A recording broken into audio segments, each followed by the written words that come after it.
Georgia applied for EU membership in March 2022 and candidate country status was granted in December 2023. But after a moment of celebration, Georgia's path to Europe was abruptly halted.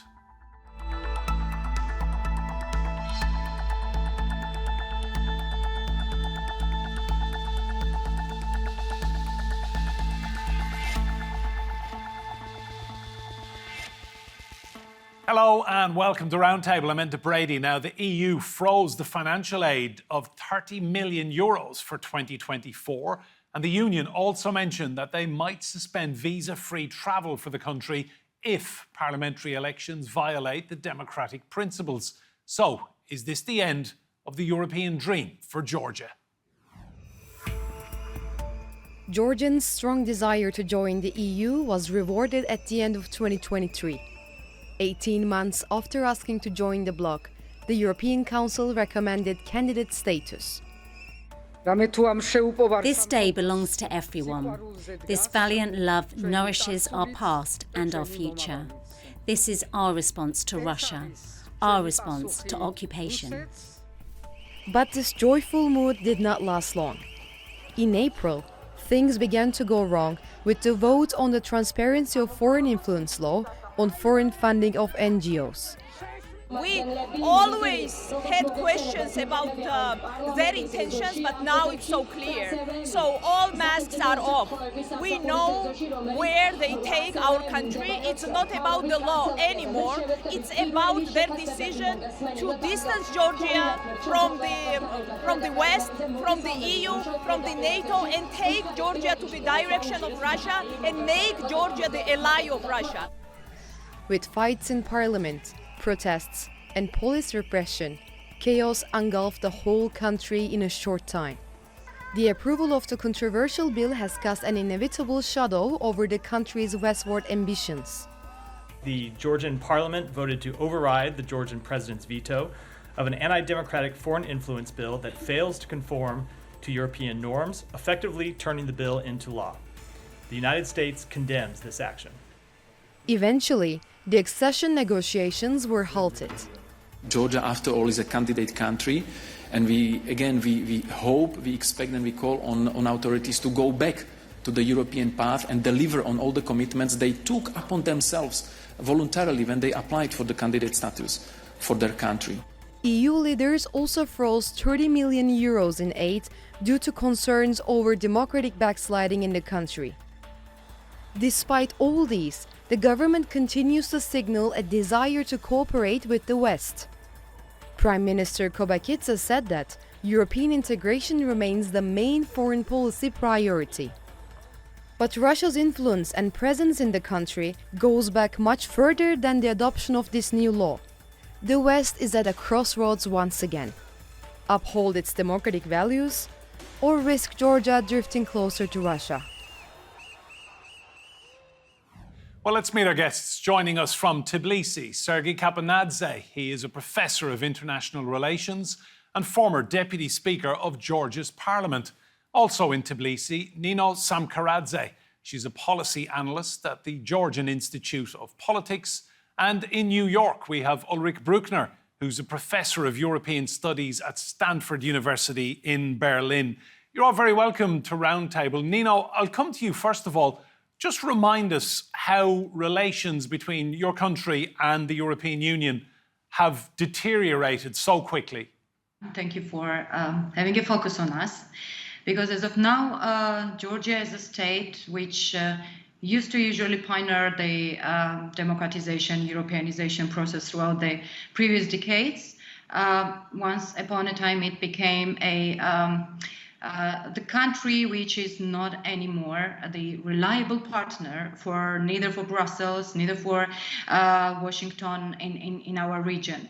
The combination of anti-democratic activities launched by Georgian Dream government, also a tense relationships with capitals in European Union, with Washington. This all makes a mixture, makes a general strained atmosphere within the country and beyond the country, which puts Georgia in a frozen form of its EU integration and in general Euro-Atlantic integration as well, if we look at the situation in a little bit broader dimension. So basically the domestic anti-democratic backsliding makes Georgia the country which is not the attractive country which is based on its content, based on democratic development, rule of law, human rights, which was in progress throughout the decades and after 2020, which is basically the last term of current Georgian Dream government, which is the ruling party right now. It's finalizing its last term in the government as of now in Georgia, has drastically spilled over its anti-European, anti-democratic initiatives within parliament, in the government, in the country, in other dimensions. Let's bring in Ulrich just on that point. Ulrich, just spell out for me, what would European Union membership do for a country like Georgia? What's the big attraction there? Well, the European Union is not just a market that helps countries to economically grow, but it's also a modernization strategy, and not that the European Union wants to swallow more and more countries and can't wait to get bigger, but it's a country's choice to be part of the institutional setting of the European Union, to bring basically peace, stability, democracy, rule of law, everything that is a necessary precondition for opportunities for people in the country.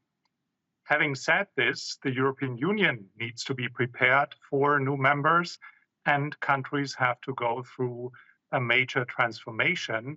And people in the country usually don't fully understand what it means to be a member of the EU. And so they get confused by, will it immediately bring money and we punch above our weight, or we have a say in international negotiations? Or is it just a painful transformation process in which life will be, in the short run, more difficult until there's light at the end of the tunnel? Let's bring in Sergi. Sergi, how does the average Georgian feel about joining the European Union? Hi. Well, if you look at the polls which have been out there consistently throughout the years, the support for the European integration is extremely high. It is in the 70 plus, 80 plus, depending on different polls. So there's a very big support for the European integration process. If you look at the public demonstrations that we've had in 2022, 23, this year, not only opposing different laws which are anti-European that the government has passed, but also supporting the European integration process. We've seen that we've had hundreds of thousands of people. In fact, some of the rallies were the largest since the restoration of independence in the early 90s. So the Georgian population is extremely pro-European and is very supportive of the European integration efforts. Nino, just on that point, who then is driving this move away from the European Union, need we ask? Well, Georgian Dream government is trying to rely its calculation, anti-democratic backsliding related or anti-European calculations on the Georgian public, which can be manipulated easily through the conspiracy theories, for example, which are really overwhelming right now throughout the last years, especially after the reinvasion of Russia. It's a reinvasion of Ukraine. So conspiracy theories regarding the enemy such as Global War Party or enemies such as liberal or pseudo-liberal powers within the country who are threatening the traditional values, the family values, religious values of the Georgian society, which is considered to be a conservative, usually society.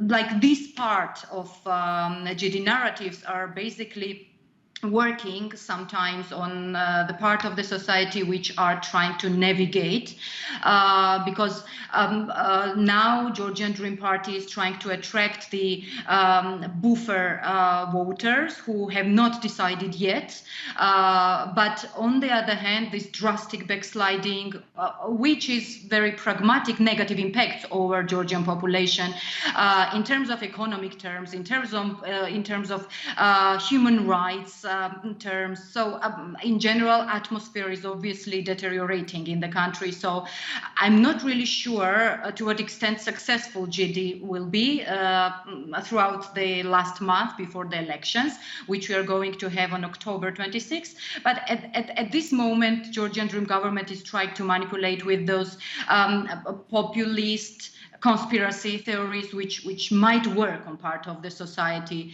But once again, deterioration is so evident, so painful also for the Georgian society, which is pro-democratic, very much free, freedom lover, the fighters for their own freedoms and for their liberties.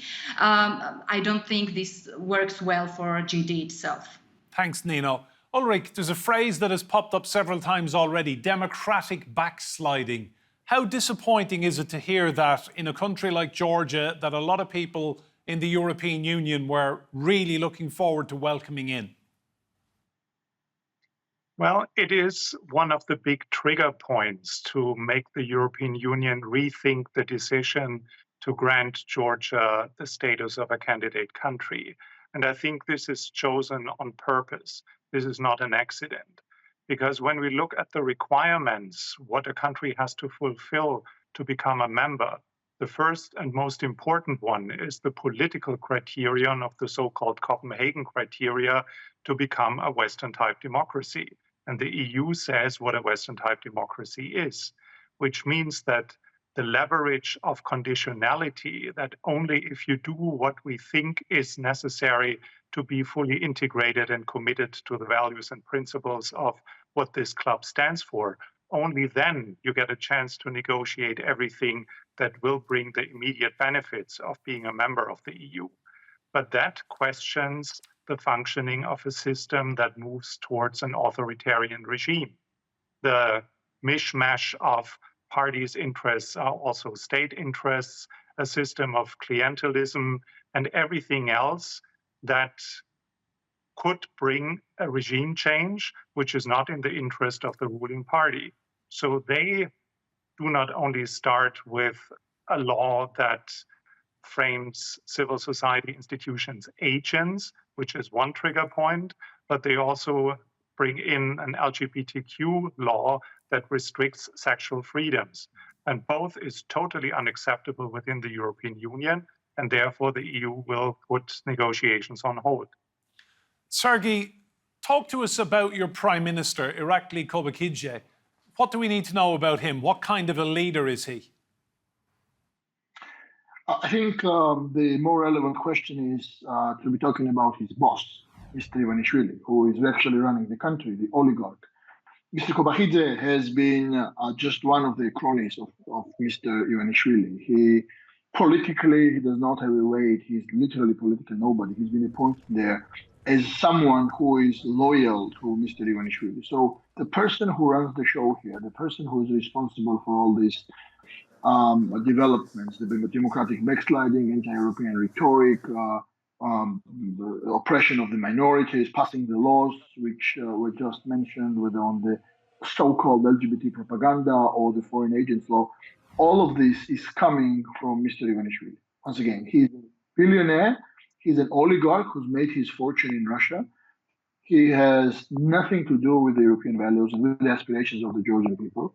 But nonetheless, he's the one who came to power in 2012 and has been running the country formally only for a small period of time and informally for most of this last 10 years. He returned back formally to his party last year as the honorary chairman and even made an amendment to the party statute saying that he, as an honorary chairman, can nominate the prime ministerial candidate, which obviously shows the state of affairs in this country. So that's him who's actually running the show. I think the big challenge that we all have right now is to maneuver through the upcoming elections unscathed, so that the country actually goes back to the track that most of the people want, and not stay on the track that this person and his political elite want. Because what they want is to maintain power. As it was correctly mentioned by Ulrich, what they want is to stay in power.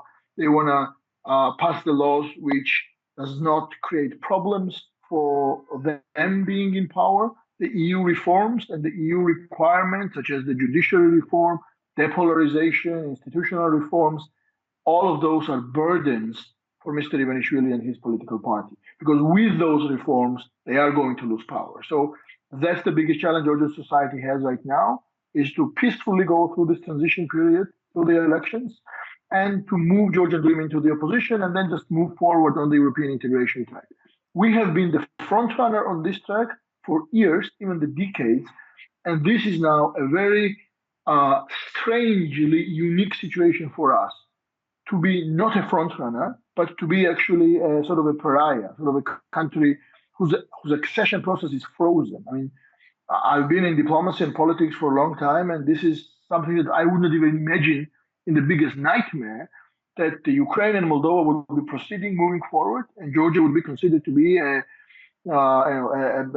back runner, basically, without being suspended because of the things that the government does and because of the laws that the government passes. This is completely unacceptable, completely unimaginable for us, and I really hope that the most of the society is going to respond adequately to Mr. Ivanishvili and his strive to maintain power at all costs.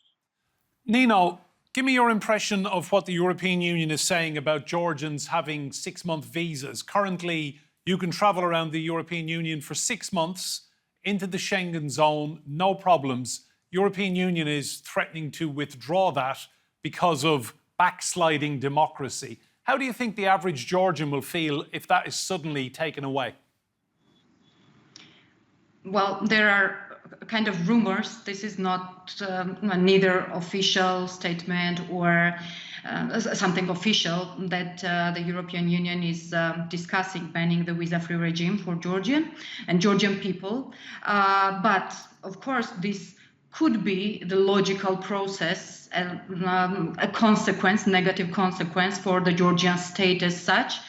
Because if European Union managed to somehow distinguish Georgian people, which is very European, and Georgian government, which is obviously de facto nominally pro-Russian government against its pro-Europeanness. Now I think it will be really impossible after those elections, which will make official Georgia's frozen Euro integration process. This is not simply frozen process, this is the process which is regressing actually, right? So I think that after elections, if Georgian Dream government with the official anti-European rhetoric stays into the power, European Union will seriously discuss this alternative to pressure the country's democratic backsliding.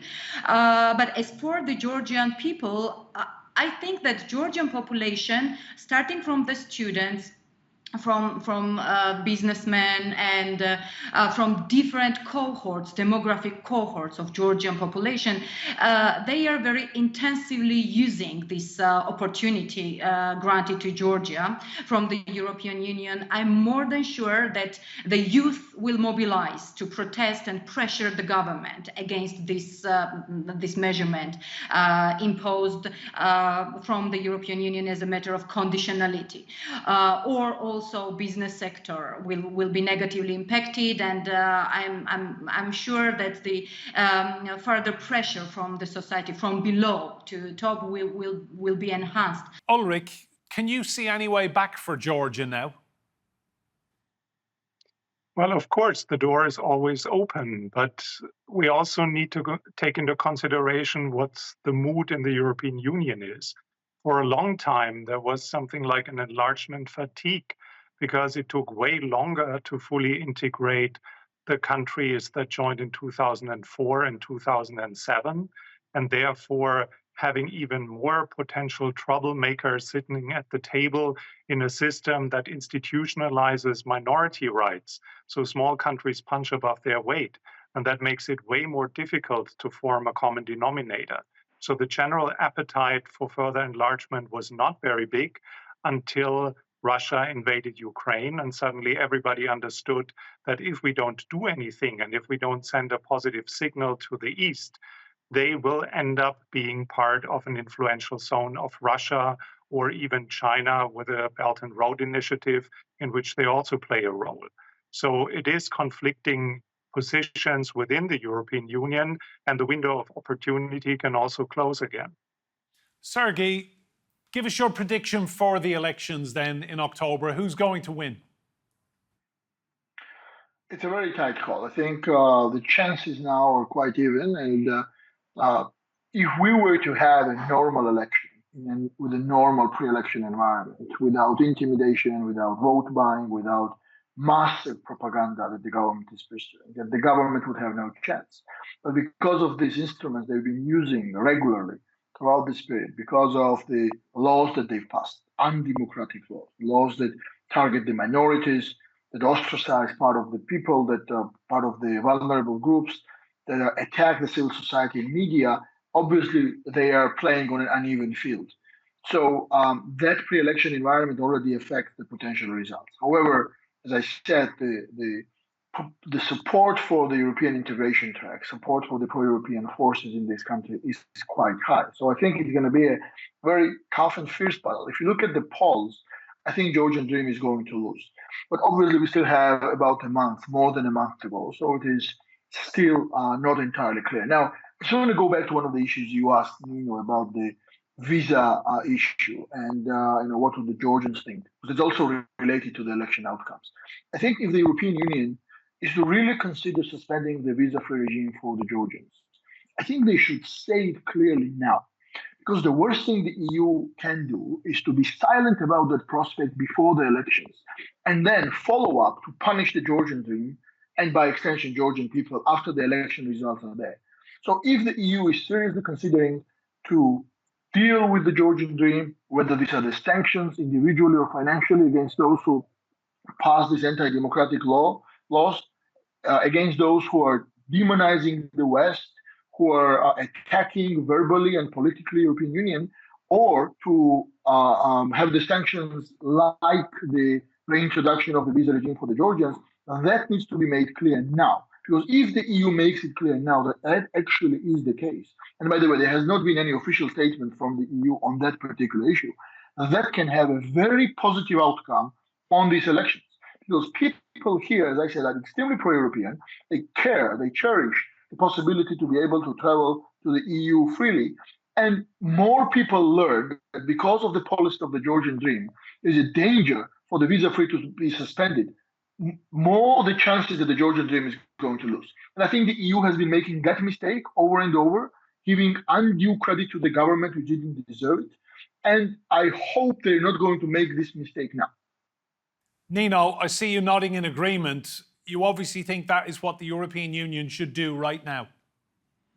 Yeah, basically, I totally agree with Professor Kapanadze in saying that European Union is really important power with the relevant authority, which is really important for Georgian people to make up their opinion regarding certain power, opinion regarding certain political processes. So if European Union is clearer, is more insisting regarding the reforms, transparent reforms is already too much since we are having elections very soon, but regarding the transparent and fair elections, for example, then I'm sure that it will have really important impact on public opinion and public pressure over the government to avoid intervening into the electoral outcomes, which I also think that is